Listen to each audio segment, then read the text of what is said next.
वरना घर के अंदर नहीं आने दूंगी। ए धमकी? नहीं रे बाबा, अपनी गुड़िया से मैं ज्यादा देर तक दूर नहीं रह सकती, इसलिए पास तो होना ही पड़ेगा। All the best. Thank you. जा।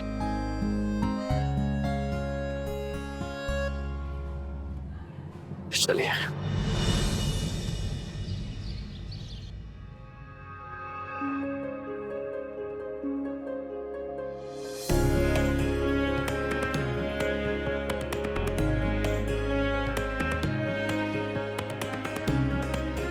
Pushpi,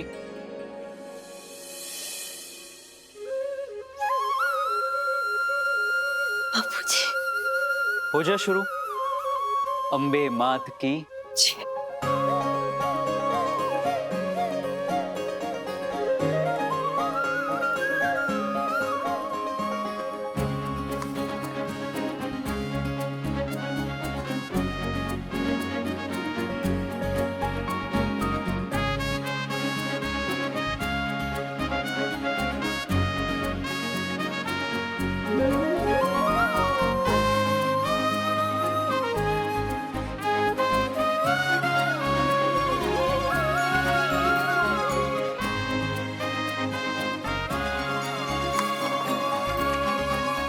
Gravitation. Gravitation. Definition. Law of Newton. Correct. परिभाषा क्या थी? Gravitation. Gravitational. बापूजी, ये विज्ञान इतना अटपटा क्यों है? कितना याद रखने की कोशिश करती हूँ, लेकिन याद ही नहीं रहते हैं। हमारा दिमाग जो होता है ना पुष्पा, वो स्पंज की तरह होता है। नई नई कई चीजों को ग्रहण करने की अद्भुत शक्ति होती है उसमें। स्पंज जैसे अपने से कई ज्यादा वजन सोख सकता है, वैसे ही शक्ति इंसानी दिमाग में है। एक बार सीखी हुई चीज दिमाग के किसी कोने में हमेशा रहती है। हो सकता है कहीं नीचे या किसी कोने में दूर छिपी बैठी हो। उसे निकालने के लिए अपने दिमाग को जरा निचोड़, जरा जोर दे, याद आ जाएगा। जी बापूजी। आपने जैसे बोला वैसे दिमाग को निचोड़ती हूँ, जोड़ देकर याद करने की कोशिश करती हूँ। इससे बात कर रही है। आज का टॉपिक है gravitation. The phenomenon of gravitation was discovered by Sir Isaac Newton. He discovered this force by seeing an apple fall from a tree. हाँ, वो सफरजन नीचे क्यों गिरता है? मीन्स के वो गुरुत्वाकर्षण। करेक्ट, उसी को इंग्लिश में ग्रेविटेशन कहते हैं। The earth must be attracting the apple from the tree towards itself, and this attractive force must be directed towards the center of the earth.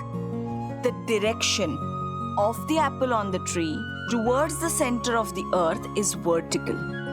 Thus, the apple falls vertically downwards. सीधा। Correct. याद आ गया। Solid. बाबूजी, आपका नुस्खा काम आ गया, याद आ गया। एक्सक्यूज मी, आप ये किससे बात कर रही हैं? मेरे बाबूजी से। बेर मारी, एक ही मिनट। अभी सवाल का जवाब मुझे याद आया तो लिख देती हूँ। अगर नीचे चला गया ना तो वहां से निकालने में मेरा टाइम वेस्ट होगा। बस एक ही मिनट। Thank you. पता नहीं मम्मी को आंसर्स आ भी रहे होंगे कि नहीं। आई होप पेपर ज्यादा मुश्किल ना हो। इस बार मौका मिला है, मम्मी छोड़ेगी नहीं अश्विन भाई, देख लेना। I am confident. याद है अश्विन भाई, जब हम पेपर लिखते थे तो मम्मी कैसे क्लास के बाहर खड़ी रहती थी, बार बार क्लास के अंदर ऐसे झांकती थी, फिर पियून को पूछती थी कि हम ठीक से पेपर लिख रहे हैं कि नहीं। हाँ, जैसे कि प्यून को पता था कि हम क्या लिख रहे हैं। Good morning sir. Good morning.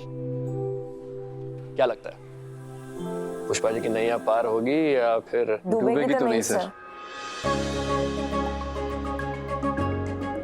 वाह, इतना विश्वास है अपनी मम्मी की पढ़ाई पर?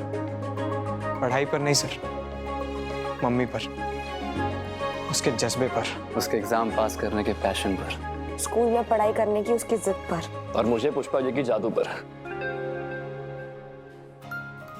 ये पुष्पा जी का जादू ही तो है।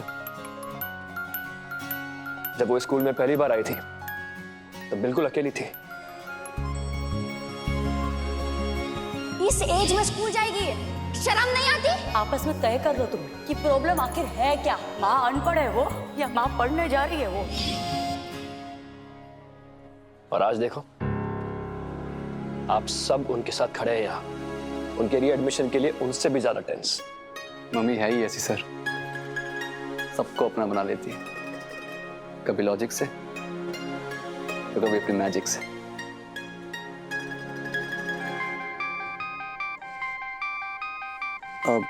Excuse me. हेलो अश्विन, माँ का एग्जाम कैसे चल रहा है? अभी आधा घंटा बाकी है, बाहर आएगी तो पता चलेगा। मैं ऑफिस आकर से बताता हूँ। ओके। आई हो ओके? डाउन साउंड कर रही हो। पता नहीं अश्विन, हम स्टेटमेंट देने के क्यों इतने खिलाफ हैं? सच्चाई का साथ ना देकर सिंपली बैकआउट कर जाए, अजीब लग रहा है मुझे। 2 लाइन की ही तो गवाही देनी है, क्या नुकसान हो जाएगा? हो सकता है मॉम को कोई रिजर्वेशन हो, उनका ये बिहेवियर अभी अब लग रहा है, but may be down the line हमें रियलाइज हो कि वो सही है, राइट? सो रिलैक्स, समय को अपना काम कर लेगा। शायद मैं ही ओवर रिएक्ट या ओवर एक्सपेक्ट कर रही हूँ। Anyway, see you soon. See you. Bye.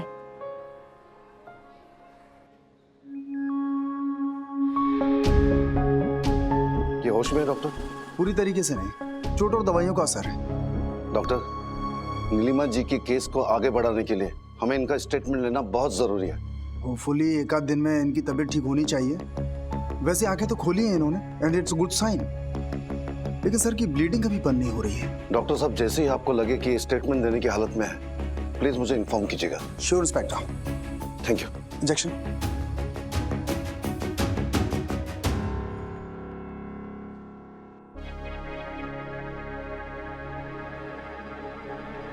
Pushpa ji, your time is up. बस 5 मिनट में और लिख लेती हूँ ना, ये खत्म हो जाएगा बस। सॉरी पुष्पा जी, ये अलाउड नहीं है, आप मुझे पेपर दे दीजिए।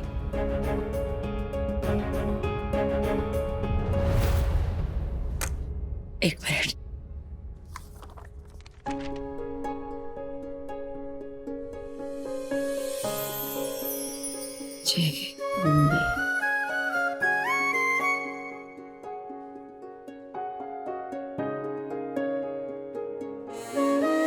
चलो बाबूजी, परीक्षा तो हो गई।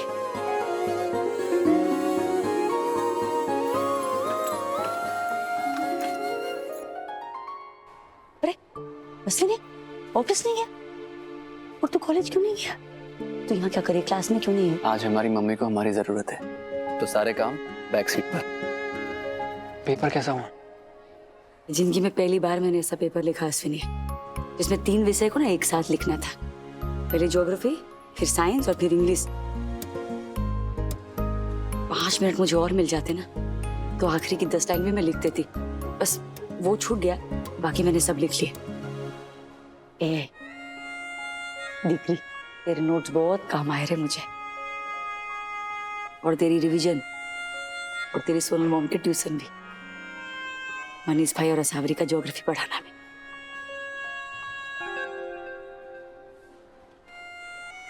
और जो तूने कुछ नहीं सिखाया ना, वो सबसे ज्यादा काम आए। मम्मी तो पास हो जाएगी ना? अभी वो मुझे नहीं पता है राशि, और सच कहूं ना, मैं उसके बारे में सोचना भी नहीं चाहती। पिछले दिनों इतनी टेंशन रही है मेरे मगज के अंदर, अगर मैं ये सोचूंगी ना तो सर फट जाएगा मेरा।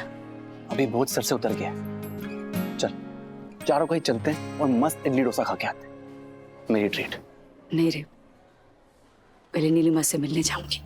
अरे दैट रिमाइंड्स मी, मेरी बात हुई थी इंस्पेक्टर साहब से। क्या बोले? रमेश भाई ने आंखें खोल दी। हंस बच गई, और साथ साथ नीलिमा भी बच गई।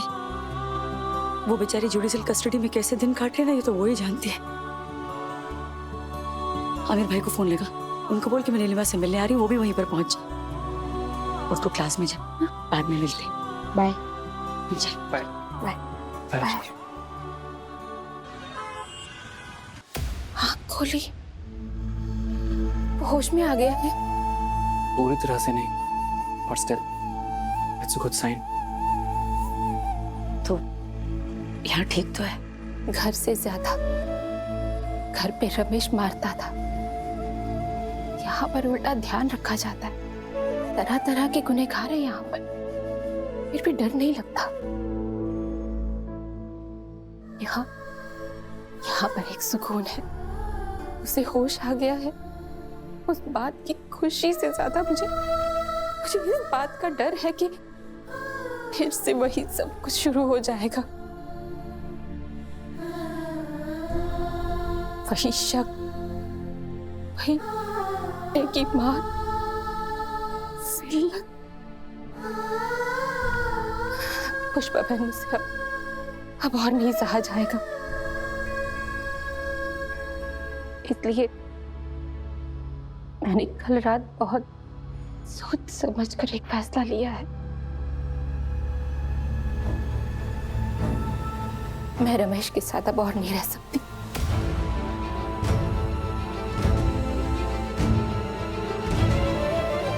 मैं उससे डिवोर्स लूंगी।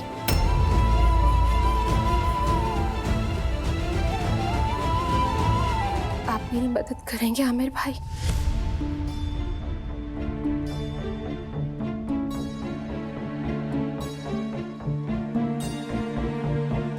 टाइम हो गया। छूटा छेड़ा, शर्म नहीं होती तुमने? शर्म किस बात की? वैसे भी तेरे विचार और मेरे विचार अलग अलग है। हम दोनों के बीच ऐसा कोई रिश्ता भी नहीं रहा। रोज झिक झिक झिक झिक झिक। जब भी पार्टनर आता हूँ तेरी डिमांड बढ़ती ही जाती है। क्या करेगा आदमी? छूटा छेड़ा नहीं मांग रहे आप, अपनी जिम्मेदारियों से छुटकारा मांग रहे। और ये जो पेट में उसका क्या? तब नहीं लगा कि हमारे विचार अलग अलग है? मैंने मुंबई जाने की बात तो हमारे विचार अलग हो गए। मेरे पैसों का हिसाब मांगा, छुटकारा चाहिए। सवाल सवाल सवाल। एक दिन सुकून से रहने आता हूँ, उसमें भी तेरे सवाल दिमाग खा जाते हैं। तेरी ये कर्कश आवाज मेरे कान में चुभती है। तेरी इन्हीं हरकतों की वजह से मैं तंग आ गया हूँ। मेरी हरकतों की वजह से तंग नहीं आ गए आप बस मेरे सवालों का जवाब नहीं रहे इसलिए तंग आ गए। बीवी और बच्चों की जिम्मेदारी नहीं उठानी इसलिए तंग आ गए। बच्चों के बारे में सोचता हूँ ना, इसीलिए आता हूँ। मुझे कोई शौक नहीं है तेरे साथ रहने का। मुझे भी कोई शौक नहीं, जिंदगी भर चली कटी सुनने का। उतनी गई गुजरी नहीं हूँ मैं। आपको छूटा छेड़ा चाहिए दूंगी, लेकिन एक बात याद रखना, अपने बच्चों को ना मैं पालूंगी अकेले। आपका साया भी नहीं पड़ने दूंगी अपने बच्चों पर। ये ऐसे कैसे मनमानी करेगी तू? बच्चों पे मेरा भी हक है। रुक रुक, जाती कहाँ है? एक तरह से अच्छा ही है, रोज रोज के झगड़े से अलग हो जाना सही है। नसीब वाली है नीलिमा, बच्चे नहीं है ना तो छूट जाएगी। और लेना ही चाहिए डिवोर्स। एक गलती की सजा जिंदगी भर तो नहीं भुगत सकते ना।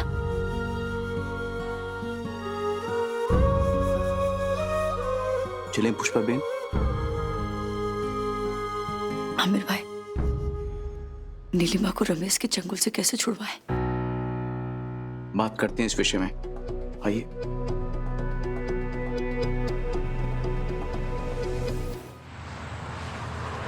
डिवोर्स? हाँ, नीलिमा ताई ने आज ही बॉम्ब फोड़ा। वैसे देखा जाए तो बिल्कुल सही डिसीजन है। हाँ, नीलिमा ताई की स्टोरी का दी है। दी एंड क्यों? न्यू बिगिनिंग भी तो हो सकता है ना? पॉइंट। अच्छा सुन, कल कंपटीशन है, याद है ना? Of course.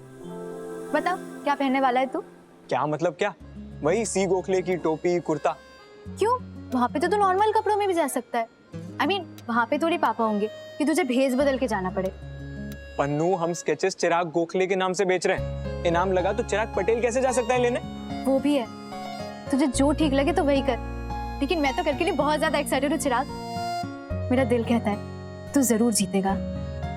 तू जीतेगा तो तेरी स्केचेस एक बहुत बड़े एग्जीबिशन में शोकेस भी तो करेंगे। धीरे धीरे तो एक बहुत बड़ा स्केच आर्टिस्ट बन जाएगा चिराग, बिल्कुल उस माधुरी वाले पेंटर की तरह, जाकिर हुसैन।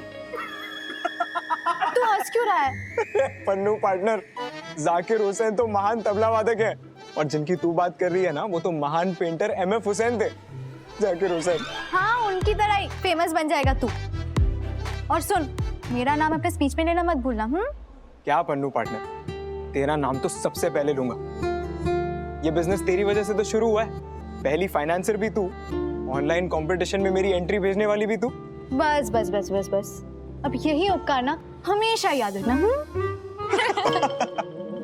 चिराग, धीरे धीरे ना हमें बहुत सारे ऑर्डर्स मिलेंगे, हमारा बिजनेस बढ़ेगा, फिर हम आसपास ना एक बड़ी सी दुकान ले लेंगे जहाँ ना पापा तुझे परेशान करेंगे ना तू उन्हें।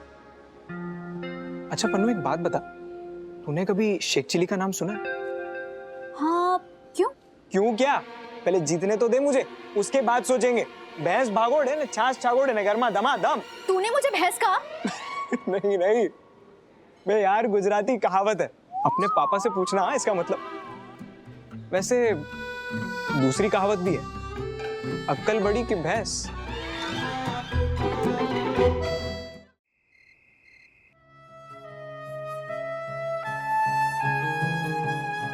कहाँ गए काकू? वैसे तो बाहर जाते वक्त बोल कर जाने की सिस्टम ही नहीं थी, पर आज बोल कर गए हैं कि किसी जरूरी काम से बाहर जा रहे हैं। कहाँ गए वो ही जाने। छोड़ वो, तू बता तेरा पेपर कैसा गया? वही बताने आई थी। अच्छा गया। एक सवाल अधूरा छूट गया, अगर 5 मिनट मिलते ना काकू एक्स्ट्रा तो मैं वो भी पूरा कर देती। कोई बात नहीं, 95% लिखा वही बहुत है। नीलिमा से मिलने गए थे। अरे हाँ, कैसी है वो? मैंने सुना रमेश ने हॉस्पिटल में आंखें खोली। हाँ, और नीलिमा ने कस्टडी में। मतलब रमेश से तलाक लेना चाहती है वो।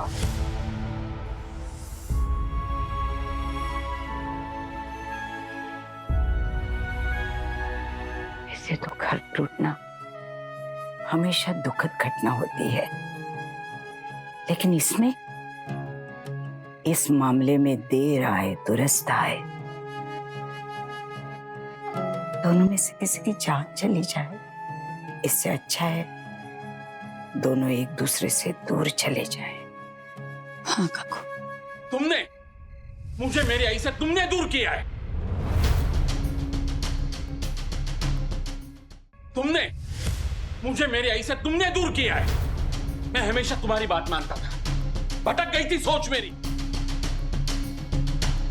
रोज रोज आके मेरे कान भरती थी, तू चाहिए अच्छी है, तू चाहिए अच्छी है।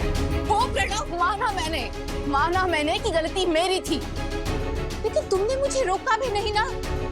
उसी वक्त अगर तुम मुझे रोकते या फिर थप्पड़ मारते ना, तो आज ये नौबत नहीं आती। क्या चाहते हो तुम? क्या चाहते हो? मैं भी तुम्हारी आई की तरह परिवार होने के बावजूद भी अकेली रह जाऊं? अब बात खुद पर आ गई तब पता चला। प्रणव, तुम तो उसी लायक हो। बस कर प्रणव। नहीं आई बात चला, टॉलरेंस की हद हो गई है। बच्चों पर बुरा असर पड़ता है झगड़ों का। बच्चों पर बुरा असर सिर्फ मेरी वजह से नहीं, तुम्हारी वजह से भी पड़ता है प्रणव। ताली एक हाथ से नहीं बचती, तुम सिर्फ मुझे नहीं ब्लेम कर सकते। आज अचानक ऐसा झगड़ा? पुष्पांजलि, क्या हो गया माँ? मैं राधा काकू से बात करने गई थी, अचानक से वर्षा और प्रणव जोर जोर से झगड़ने लगे। मैं तो निकल आई वहां से। अभी अच्छा नहीं लगता ना, दो लोग झगड़ रहे हो, हम खड़े होकर तमाशा देखें। तमाशा बनाएंगे तो देखने वाले बहुत हैं चौड़ में। देखिए, सिर्फ तेरी वजह से आई के खिलाफ हो गया मैं, लेकिन अब समझा, अगर गलत कोई है तो सिर्फ तुमको, तुम। आई का कहीं दोष नहीं है। आ गए माँ के पल्लू में वापस। उन्हीं की गोद में रहते, शादी क्यों की? वर्षा, बस प्रणव,